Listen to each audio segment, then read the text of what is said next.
तो हमारे सामने बच्चा था, मैं ये लक्ष्य भी नहीं था कि हमको कुछ पारिश्रमिक मिले। आज भी करीब 200 अखबारों में मेरे लेख रोज छपते हैं, आपके पंजाब केसरी में भी रोज छपता है। आज तक मैंने किसी अखबार के मालिक से ये नहीं कहा कि मुझे पारिश्रमिक क्या देंगे। वो लोग जो भी दे देते हैं वो मैं स्वीकार कर लेता हूँ। आप सब पत्रकारों की भी वही दशा है जो मेरी है।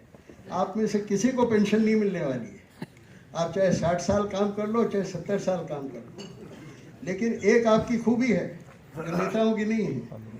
अब 75 साल से जो भी ज़्यादा हो वो राष्ट्रपति नहीं बन सकता, वो प्रधानमंत्री नहीं बन सकता, वो सांसद नहीं बन सकता, लेकिन पत्रकार अगर 85 साल का भी हो तो अपना खंडा खड़का सकता है। ये आप में दम है।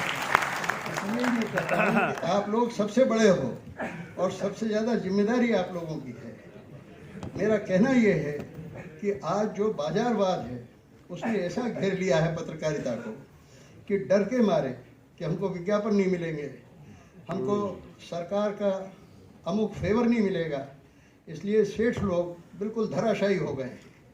तो सेठ लोगों के धराशायी हो जाने के बावजूद उनकी मर्यादा का ध्यान रखते हुए कि आपके किसी लिखने से उनका भयंकर नुकसान न हो जाए, आपको सेठों पे भी दबाव बना के रखना चाहिए।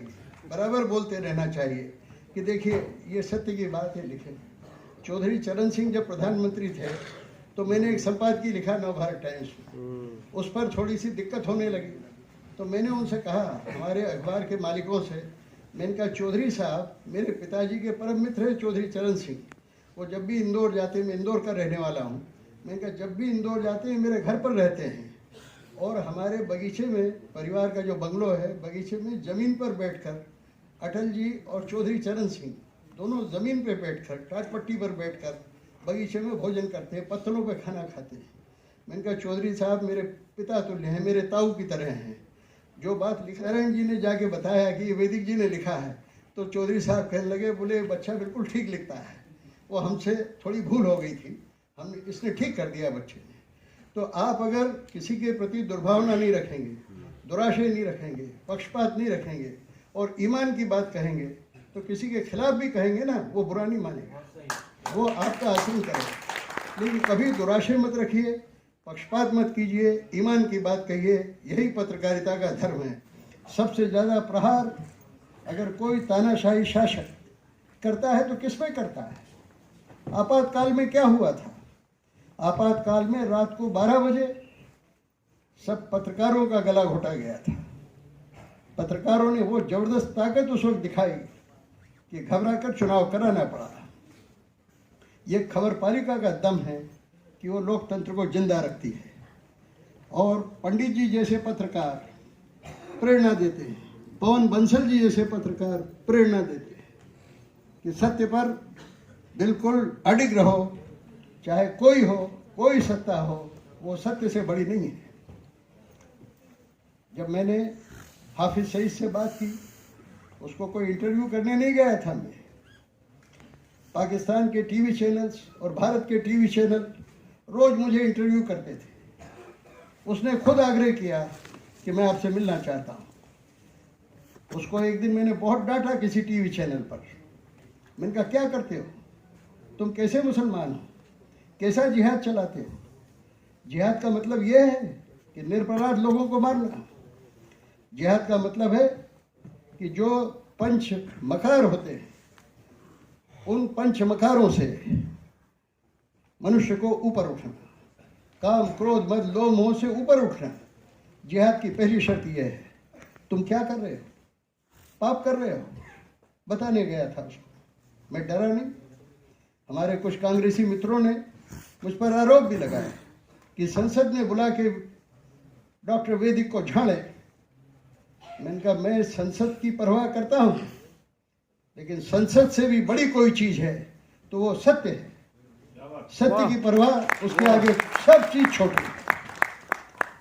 इसलिए मुझे किसी संसद से, किसी सरकार से, किसी से डर नहीं लगता है।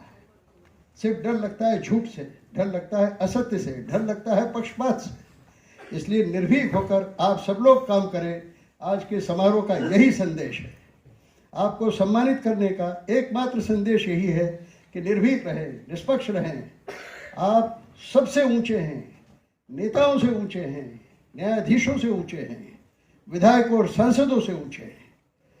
ये सब तीनों संस्थाएं आराम करती हैं, लेकिन पत्रकारिता की संस्था, खबर पालिका की संस्था कभी आराम नहीं करती है, 24 घंटे चलती है। मैं हिंदुस्तान के सबसे बड़े अखबार, जो उस जमाने में सबसे बड़ा अखबार था नवभारत टाइम्स, उसका संपादक रहा हूँ।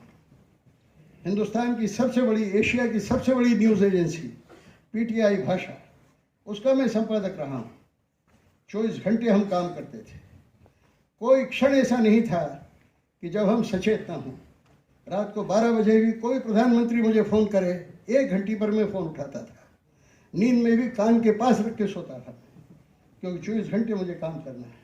अगर मेरा एक भी संवाददाता एक भी गलत खबर छाप दे प्रधानमंत्री के बारे में, सरकार के बारे में, या किसी बड़े व्यापारी के बारे में, पूरे देश में तहलका मच सकता है, राइट्स हो सकते हैं, दंगे हो सकते हैं, खून की नदियां बह सकती हैं।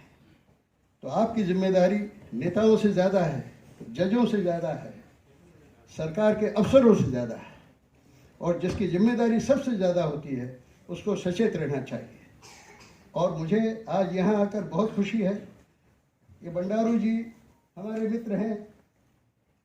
मुझे याद पड़ता है 10-15 साल पहले मैं किसी भवन का उद्घाटन करने हैदराबाद गया था, तब मेरे साथ बैठे थे। आज फिर इनके साथ बैठने का मुझे सुअवसर मिला है। मैं गर्व अनुभव करता हूँ। मुझे खुशी ये भी है कि ये हरियाणा का सम्मेलन है, हरियाणा के पत्रकारों का सम्मेलन है। हरियाणा से मुझे बड़ा प्रेम है। इस हरियाणा की वजह से आज से 65 साल पहले, सुनिए, आज से 65 साल पहले मैं कहाँ गिरफ्तार हुआ था? पहली बार करनाल में गिरफ्तार हुआ था। क्या जुड़ला गेट, जुड़ला गेट उसका नाम है उस जगह का, वहाँ मैं गिरफ्तार हुआ था और करनाल के थाने में रहा था। उसके बाद कई बार मैंने आंदोलन चलाए, मैं गिरफ्तार होता रहा, लेकिन वो जो पहली गिरफ्तारी थी जिसमें लाला जगत नारायण, स्वामी रामेश्वरानंद, स्वामी भीष्म जी घरोंडा वाले, जहाँ के आप विधायक हैं, महाराज धर्मेंद्र जी, सब हमारे साथ जेल में थे। दीनदयाल उपाध्याय जी भी उन दिनों बहुत सक्रिय थे। अटल जी मेरे बड़े भाई की तरह थे, हमारे साथ इंदौर में, मध्य प्रदेश में हम लोग दौरा करते थे।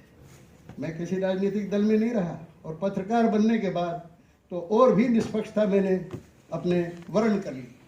लेकिन मुझे करनाल से, मुझे पानीपत से बहुत प्रेम है। आप वहाँ की महापौर हैं, मैं आपको बधाई देता हूँ। मुझे जीवन भर, अगर मुझे 100 साल भी उम्र हो गई, तो मैं करनाल और पानीपत को नहीं भूल सकता, क्योंकि जब जेल से मुझे छोड़ा गया तो पानीपत के एक जनसंघी आर्य समाजी नेता, शायद उनका नाम रामगोपाल जी अग्रवाल था या आर्य था, वो मुझे लाए। मैं तो बच्चा था और उनके घर पे रात को सोया। इसलिए जब पंडित जी मुझे कभी भी फ़ोन करते हैं इस पत्रकार संघ की तरफ से, तो चाहे गुजरात जाना हो, चाहे यहाँ आना हो, मैं हमेशा तैयार रहता हूँ। आप सब लोग बहुत गर्व के योग्य हैं, और वैसा ही आचरण करें, वैसा ही आपकी पत्रकारिता रहे, और देश में हमारे लोकतंत्र को आप मजबूत बनाएं। इसी शुभकामना के साथ आप सब पुरस्कृत सज्जनों को बधाई देता हूँ। धन्यवाद, नमस्ते। साथियों, डॉक्टर साहब के ओजस्वी भाषण से शायद हनुमान की जो शक्ति जैसे आई थी, आप लोगों को भी पता लगा होगा कि आप में कितनी शक्ति है, आप कितने शक्तिमान हैं।